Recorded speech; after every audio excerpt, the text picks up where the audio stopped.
Hello, my name is Nicola and welcome back to my channel. I blog over at thefrugalcottage.com all about budgeting, money saving, investing and lots of different things in between. Now today's video is a budget with me for April. This will be a slightly different video to the normal budget videos I do because I'm doing essentially what is a bare bones budget because we are in lockdown at the moment and I'm self-isolating, so our kind of current situation is a lot different to normal, and that will be reflected in my budget. Now, as always, I'll link my budget planner below. It's on my blog, it's to download if you want to have a look. I would recommend, especially at this time, tracking your budget and your expenses either on pen and paper like I do, there's apps you can do it on, or even a spreadsheet, just something so that you can track your own money going in and out at this time because it can be very precarious. But let's get started. So here I am with my budget binder. If you're not new here, then you'll know that I use this all the time. Like I said, the budget planner is linked below if you want to download that. Anyway, let's get started. So April, month 4. So it might seem a bit strange to continue to do this as normal when the situation we're in is not normal. However, I am trying to keep things as normal as possible. I don't know how easy that's going to be. It might not be easy at all. But for me, I'm going to try and keep things the same.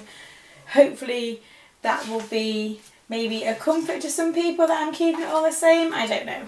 But that's the plan for now. So this is my overview. Always it's the same. And as per usual, I'm putting on my really cute little stickers. I show these every time. This is the Etsy shop they're from. I don't know if it's open at the moment, but that, if you are interested, is where they're from. So on the 1st of the month, our mortgage payment goes out. It's always the same. Oh, it's always nearly the 1st of the month anyway, if not close to it. Depends if it's a weekend or not. So that's those, and then our council tax also goes out on the same day, so I will just get one of those off there. They're the two biggest kind of fixed bills we have, so it's quite nice that they are out of the way at the start of the month. The next one is water rates. That goes out on the 8th, so it goes out a week later. Oh, I can't get that off there. There we go. So water rates goes out. These are all direct debits as well, so I don't have to think about these. Go out. There we go. On the 8th. There. That noise is my camera, by the way. Like thinking about refocusing. We then pay our gas and electric as a dual fuel bill, which is a mouthful to say. And that goes out on the 22nd of the month. So there's a bit of a wait for that one. And one thing that I am conscious of, that now that I'm at home all the time, literally all the time, like 24/7, I'm conscious of the fact that I don't want to end up having to turn the heating on more often, or just generally using more electricity than I would, you know, in a normal month. But obviously at the same time, I have to think about the fact that there are 3 of us at home, so there's me and my 2 children at home during the day. And you know, if necessary, that might go up eventually when, you know, when they kind of say, oh, your direct debit is going up to whatever.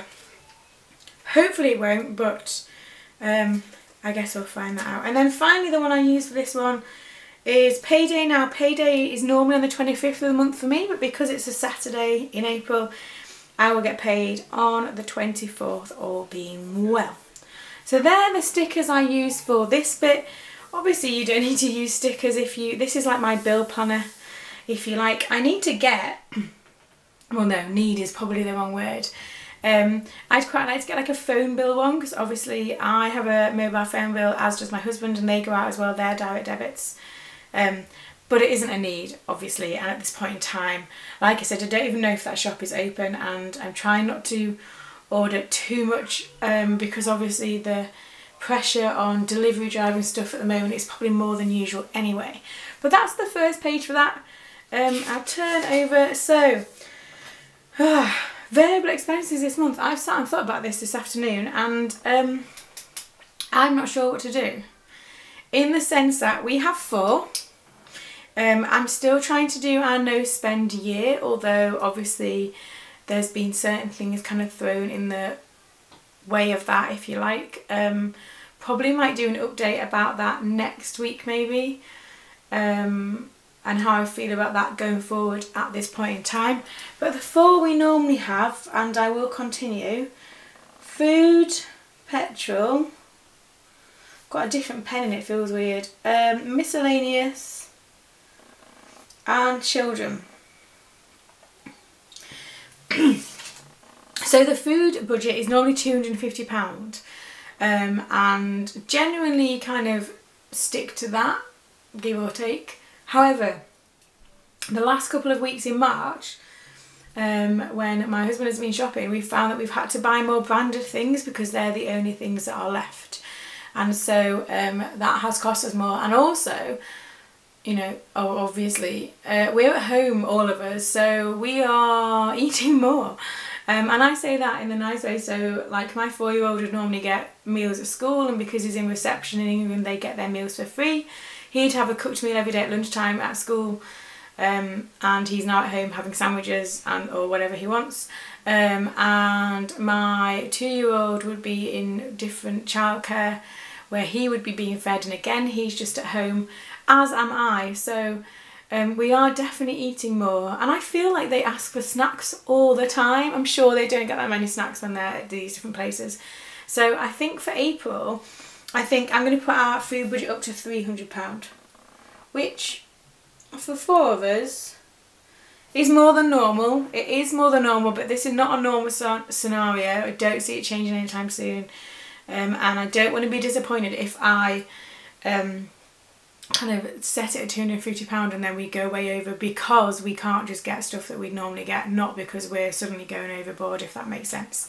Petrol, now I'm not going to work. I normally, my journey to work is about 25 miles ish, and obviously I would do it there and back, and I would do that there. I work 3 days a week, so that's a lot of driving that I'm not doing. I'm going to leave this at £100, I think. That's probably really generous considering the car is only being used for, I don't know, really short journeys, well, really short in comparison. Miscellaneous is going to stay at £100. That's household things, the cat food. That's one area where we've struggled to get like supermarket own brand things, and we've had to buy branded stuff instead. And obviously in the short term I don't mind that, but in the long term, buying supermarket own brand things instead of branded things is much cheaper of doing that, like a much cheaper way of doing that. And also I'm not like a brand snob. I'm not bothered by brands. I don't buy them particularly.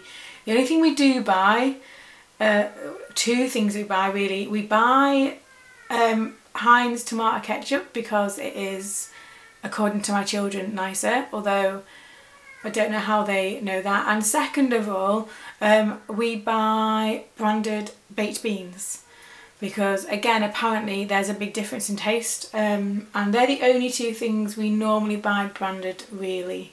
Everything else kind of stays just the same. And then the children's budget, this is a tough one because we're literally just at home and there's nothing, it's not like I can take them anywhere or whatever. So I think I'll leave it at 100. But I don't think we'll go anywhere near that this month. I just don't see it happening, to be quite honest. It's not, I can't take them anywhere, we can't do anything. The only thing that might end up being spent on, which will be weird because it's not something I'd normally do, is I might have to order them some more clothes online, which I would never do. I'd normally go and like look at them in person. That's obviously not going to happen. It also, you know, it depends where I buy them from, because normally I buy them from like certain shops. And they're potentially not even letting people order, so that will be an interesting one. But in terms of our budget, that's what it looks like. So it adds up to £600 for our variable expenses, which is actually slightly less than normal. However, it feels a bit odd that it's that still when I'm stuck in our house. Also, the other thing to note about these is that obviously these would normally be my cash envelopes. And if you saw my video yesterday, which I'll leave a link down below, you'll know that I've decided to not use those for the foreseeable future, which, believe me, was like a difficult decision, more so than I thought it would be, because that's my routine, that's my budget, that's how I stay on track with my spending. However, the government has suggested that if where possible, if you just use your card, in fact there are some smaller shops that are apparently not even accepting cash, so this will also be a test. Although again, if I'm not leaving the house, all of this is up to my husband to work out. Not work out because he'll give me the receipts, but in terms of spending, he's in charge, which again is not normally how we work. I'm normally in charge of the finances. He's quite happy to let me do that. So it's all very much a learning curve and a bit of an adaptation of what we normally do. Yeah, to say that I'm feeling a bit anxious is probably an understatement. It feels so out of my comfort zone, and you know, as it does to everybody, I'm sure, but this is our budget for the next month. And who knows, maybe by the end of the month we might be in a slightly different position. Just don't know. Nobody knows, do they? That's the problem. So if you download this, there is a can you not even see that properly? It's a debt repayment plan, so if you've got any debts you can kind of list them, your minimum payments, extra debt payments if you can, and total, so the amount you paid off in April, and a monthly progressing there. That's really useful if you have debts, to write them down and see them and know what the balance is, know what the interest rate is, especially of like some of the credit cards have got ridiculous interest rates. It's good to know those. The next page is sinking funds. Again, I was having my sinking funds in my cash envelope system, but as I'm not using cash or the envelopes at the moment, I'm not entirely sure where to go with that in terms of just adding anything at all. I am more focused at the moment about building my emergency fund, which I will talk more about probably in Thursday's video or Wednesday's video. It's not in today anyway. So that's in there if you want to track sinking funds, which is normally what I'm doing, but you know, again, this ain't a normal month. So the next page, also you've probably noticed I hole punched them in the wrong page first, in the wrong place even earlier, and I put it in and I was like, ah, you idiot. Who can't use a hole punch properly? That just shows how kind of like not with it I am.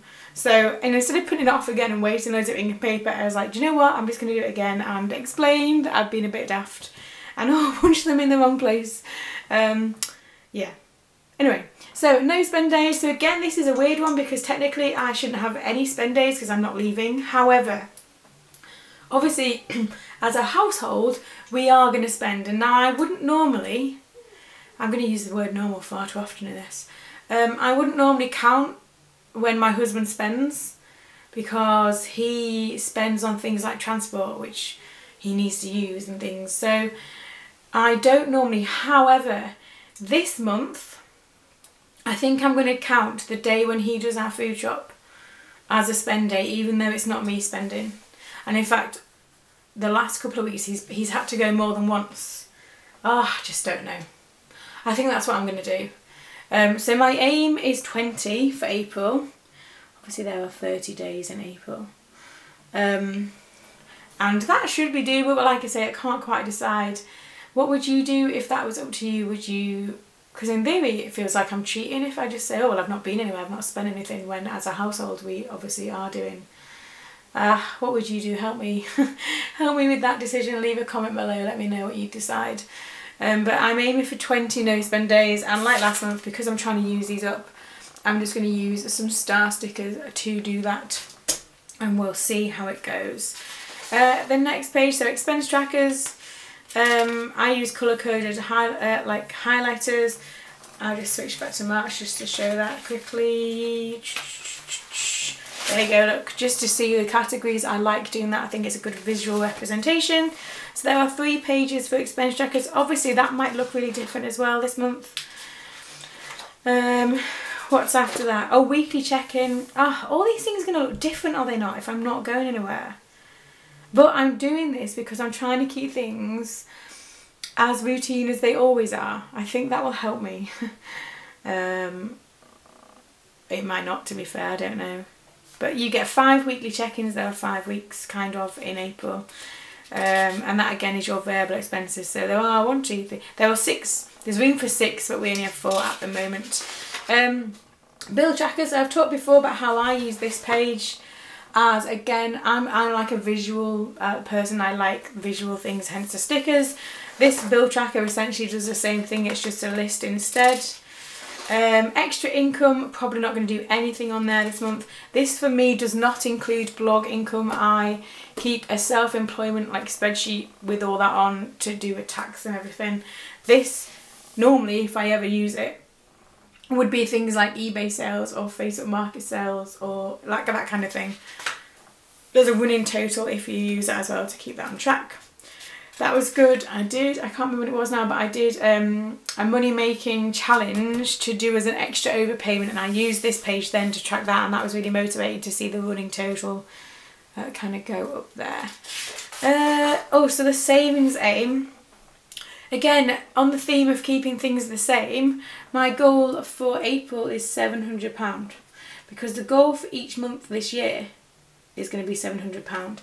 And touch wood, at the moment, our income has not been affected as of yet. So in theory, April should be the same as normal. Obviously, if that changes, then my plans will change going forward.